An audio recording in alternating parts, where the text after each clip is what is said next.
Welcome to another episode of Shrink Tank, brought to you by the Dynasty Self-Help Podcast. Join us while Jeremy and Richard help Kyle self-actualize in the complicated multi-copy IDP league, Shark Tank 2. That's a really nice intro. I want you to add like a sponsor to that, though. Like, brought to you by the Dynasty Self-Help Podcast and Ford. Not so much. Yeah, when are we going to get a sponsor? Our operators are standing by. I don't know. I think it would be more fun if the sponsors were completely irrelevant and unhelpful to what we do. You know, like... That's true. We should just start advertising people who haven't signed up. Yeah. Right. Summer's Eve. You know, when I was in doing Facebook stuff when I was younger, before Facebook blew up and became super popular, I made my job description that I worked in the returns department of Summer's Eve. And it's still there. You can't get rid of it. Like, it's still like a shadow. Like, it's a previous job of mine, working in the returns department at Summer's Eve. Yeah, I'll have to update my LinkedIn. May we contact your employer? No. Please don't. And that's why I've been unemployed for the last 10 years. Welcome back, everybody. Oh, good stuff. What do we have ahead of us in this exciting installment?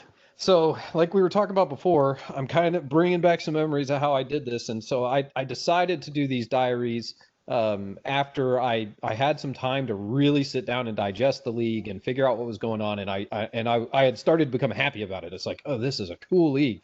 But in the meantime, I had some problems, some trials, some tribulations, and didn't get to do my process. And both trials and tribulations. Both of them. But Jeremy and I had been, and Rich, we had done the show a few times. We'd actually started to do a lot of our Dynasty self-help show, and that was starting to click. And we were like, okay, this thing is kind of working. We're getting some ideas down, and and we were bantering back and forth all the time, and it was like I could tell that this is something that eventually we could use in our show format to help me get through some of this stuff and help others through my experiences. So, how's that working out for you? Yeah, well, better for you guys, I think. I think it's, this could be beneficial to someone someday. I'm having fun. I don't know. Case study. All right. Well, now we get into the actual draft, and you guys can see how great I didn't do. Looking forward. All right, let's see if I can make this work. All right. First time. So now the league has officially begun. We're here at the end of February. We've started this thing up. We're going. And I am slammed. And I don't have much brain power. But I do have this thought, like, I could put a bid in on people. I'll just lowball it because, it's only 14 players a day. So if I lose some of these guys, ain't the end of the world, right? I mean, I'm probably not going to go and win a bunch of these guys in the first few days anyway. All your big names are getting nominated, right?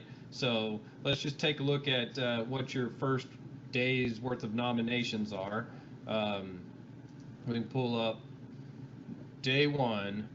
All right, so here you go. You got Metcalf, McLaurin, Roquan Smith, Deshaun Watson, Saquon Barkley, A.J. Brown, Christian McCaffrey, Joe Schobert, Mahomes, Fletcher Cox, Grady Jarrett. So, people are doing some games in here, right? They're going to throw some D tackles on there, see who's going to dump some money on day one on defensive tackles.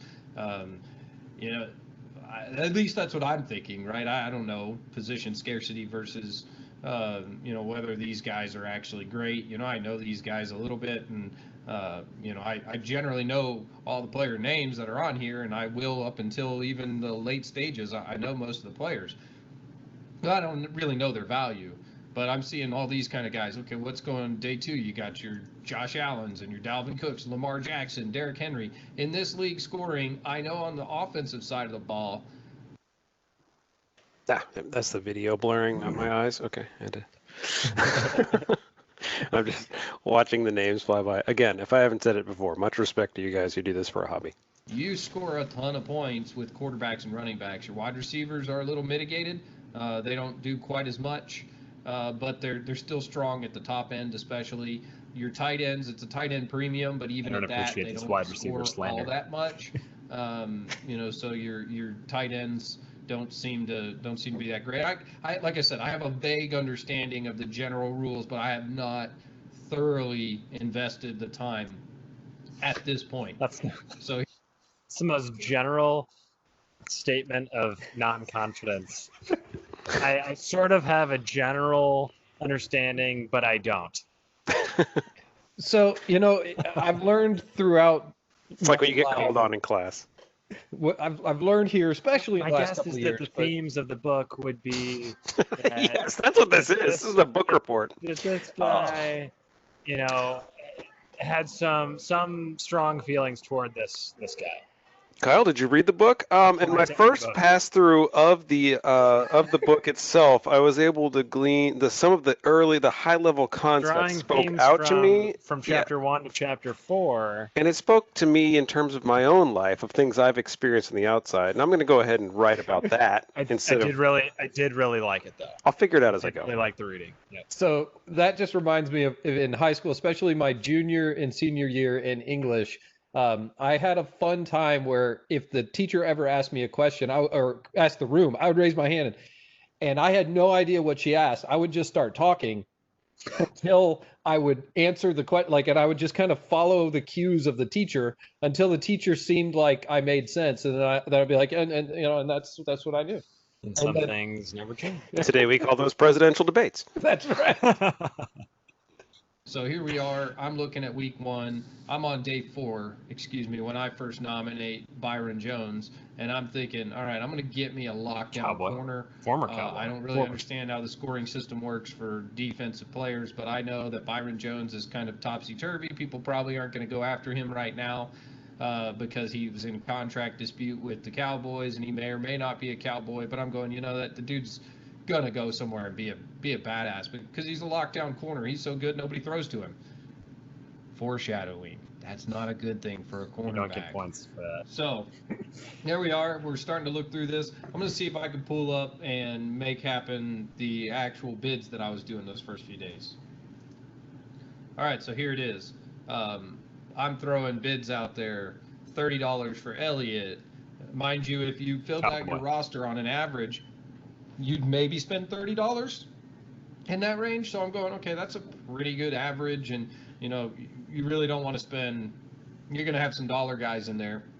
What are people really going to spend for Deshaun Watson and Patrick Mahomes? Probably more than I'm willing to put on here, but let's just gauge the water. So I'm putting $65, $20. You can see the basically the entirety of that bid right there. So that's what I'm looking at. I know I'm not going to get a lot of these guys, but that's kind of my game plan. All right, I'm not having the time to invest into which players are better than other players. So let's put some low offers in there, and then maybe somebody doesn't bid, or maybe there's something going on, and I sneak one of the copies in at that low rate. So, all right, there we go. Now I get an understanding of what this league is all about when I start to see the actual amounts that these players are going for. Okay, so I'm going to pull that up, but in the meantime, while that's loading, I'll give you some more skinny. So if you look at what I did, If I had to I guess, bid on the yours are 24th not right February. on point. My numbers did not achieve success at picking up Ezekiel Elliott for $35 of my 2,000. But I didn't bid again until the 28th of February. So at the beginning, I wasn't quite understanding this pace. Like, my thought was, here it is. It's super simple. We just have, hold on. It's super simple, right? Is what I'm thinking. It's going to be like a robot. So day 1, we have all these nominations. Day 2, they're like, as soon as that one's done, then the other one's ready to go, and I can immediately bid on them. Well, I was trying to kind of compartmentalize my time, right? Trying to spend like a little bit of time, like, okay, I'm going through here and I'm going to organize my thoughts and my ideas. I'm going to bid on all these players and I'm going to wait 2 hours and I'm going to bid on the ones for the next day. Okay, cool. Then I'm done 2 days at once. And with the same brain power, I haven't lost that work I've done. Totally didn't work that way. So basically, through a combination of craziness and whatnot, and forgetfulness and busy at work, like I didn't get nominations in for that There's first 4 busy or at 5 work days. again. Finally, my day rolls Priorities. up and I know mine's here and I'm like, screw it. I will be on this nomination list for mine. So I was able to nominate and get a player, which turns out to be just a massive overpay on a cornerback. Which, Overcorrection. again, at this point in time, I'm pretty new to IDP, right? So I don't know whether or not a corner should be this or a corner should be that. But I do know I got to start 2 of these bastards. So I want a good one. And I'm figuring that other people will be focused on other positions. So I was going to go for corner early. So let's see what that looks like. I'm going to pull up this screen to see if was I on the wrong? I was on the wrong. I threw an overcorrection there, but that happens a lot in terms of really any kind of fantasy football league. It can be, you missed out on the bidding, and now you feel like you need to jump in and you overcorrect because your Elliott bid was so low. But this can happen really in any aspect. It can happen in trades. You were too low on a guy, and now, some guy, Chase Claypool, is going off, and now you want to overcorrect and pay more than you need to get him so that you don't miss the ride. Or you didn't sell a guy that you had an offer for, and then he gets hurt or something like that. Now you're just looking to get anything from him to overcorrect and wish you had sold before. So it's an interesting little psychological process that goes on in that, or life. You feel bad about not working out during COVID, and you want to get back on things, and you go lift all the weights you had built up, or you go run 10 miles, and then you can't walk the next day, or lift up your beer to your mouth. That would be a terrible day. Yeah, I don't think I'm going to overcorrect. All right, so I'm looking at Shark Tank 2, and I'm going to pull up the actual payments that happened for this. Give me 1 second. Better yet, here it is, your first run of waivers. So the highest dollar bids go up at the top. Holy crap, I've been $50-$60. These guys are going for $450. Okay, I'm not necessarily in the ballpark. Okay, so you got your Beckhams and your DK Metcalfs going for $189. Watson's going for almost $400. You scroll down here, the cheapest a player went on that first day was $52. The cheapest. I hardly bid $52 on a player. Holy crap. So by the time I really went back and analyzed that, I was a little fearful, like, oh my gosh, I'm not going to be able to get these players. And, I hadn't quite done the math. I mean, I know it's not sustainable. I know it's not, but there's just only so many good players, right? And really it goes to show you that things like this can be a major boon for your team if you're paying attention at the beginning. And I wish I had paid attention a little better at the beginning, because as you track through some of the things that I do through here, you'll see I make a few mistakes that I wish I could have back. But overall, I start to catch on, and I think once I catch on to this rule structure, I really start to get a handle on what I want to do and how I'm going to build this team. Alrighty, so yeah, that first 5 days was basically I got Byron Jones. Woo! I'm a winner. I haven't started him yet. Well, maybe I did once and got 0 points for him. I have no idea, but he's like not even a relevant player on my team. Probably started him because he was your first pick. Right. Well, no, I try to do an okay job and try to. That's an interesting one right here too. There are a lot of people who you can get good advice from for who to start in any fantasy football league. It's getting more uniform. You can go to Fantasy Pros and have an amalgamation of multiple different analysts that tell you which ones are ranked where and who you should start. IDP doesn't have that. There are a few voices out there in IDP, a few people that you can ask, but it is so wild and dependent on score system that it's really more open like it used to be in fantasy football, 20 years ago. Mm-hmm. Yeah, I've always found start-sit decisions to be really interesting, especially when people really feel the need to ask someone else. I think that, you don't want to just be completely biased and ignore what everyone else would do, but at the same time, there's this sort of distancing the self of potential blame if things don't go right. So, it's saying, well, I made that decision because it was the right decision, quote unquote, because this person told me to. Thanks a lot, kind of- Mike Teclier. Right. But there's also there's multiple layers in that. So it's one, calling out someone else, but also like, oh, that justifies it as the right decision. It makes me more confident, more comfortable. And that's all right is in fantasy or dynasty.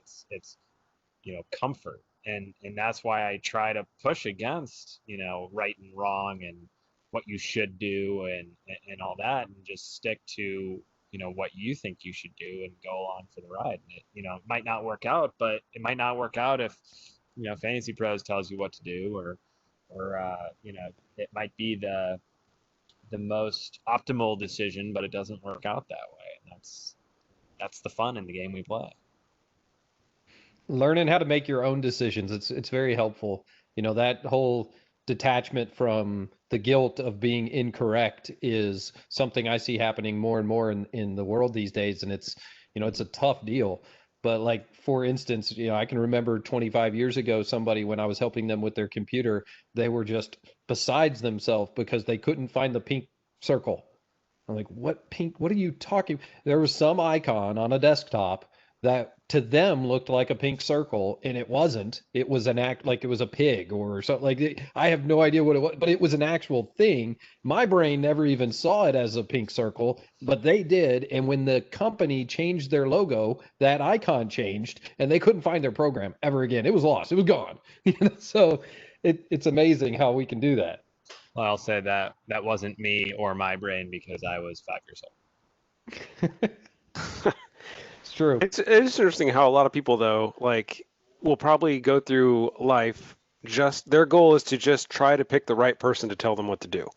Mm-hmm. Like, they're not hoping to refine their own process, their own critical thinking, their own expertise in anything, whether it's computers or, again, politicians. Just, it's not about thinking, it's about picking the right one. That is a lot of people coming into therapy. It's great. Now I have this person, this therapist, that's going to tell me what to do to fix my problems. I'm sailing. That is not what we do.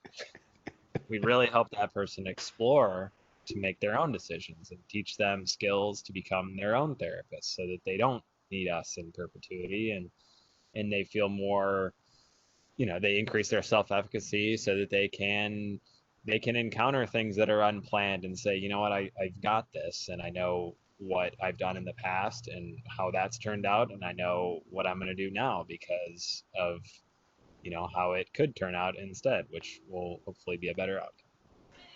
Yeah, jokes aside, that's really cool. I mean, that empowering people to be, have the confidence and have the self-critical ability to refine themselves and not be just dependent on other people to think for them. That's such an empowering thing. That's a path to freedom. That's a path to a smarter society, a more a more civil society, probably. I think there's just too much we've just learned as as a country, as a planet. I don't know how far this extends, but everybody's just looking for somebody else to follow, and that sucks. And if you're going to do that, it might as well be the three of us. Yes. So like, subscribe, and follow. Right. And we've joked and prodded and torn down Kyle and his approach through five clips here, but that's in joking and with humor, but at the same time, we have to break down that kind of existing structure and the things that are going wrong to then build it back up and say, okay, now, we've established that this has happened multiple times. We see the anxiety, we see the overconfidence or the justification or the excuses, and now it's hard to unsee that. And so now you'll notice that in real time as you're, going forward and saying, okay, no, like, I didn't get to this because I was worried about making a move, or I, didn't feel like my team was very good and it didn't make me want to come back to it, or, something like that. And then being more aware of that will help you kind of approach things head on and go in with a more honest approach that will, hopefully be a lot more valuable for you going forward.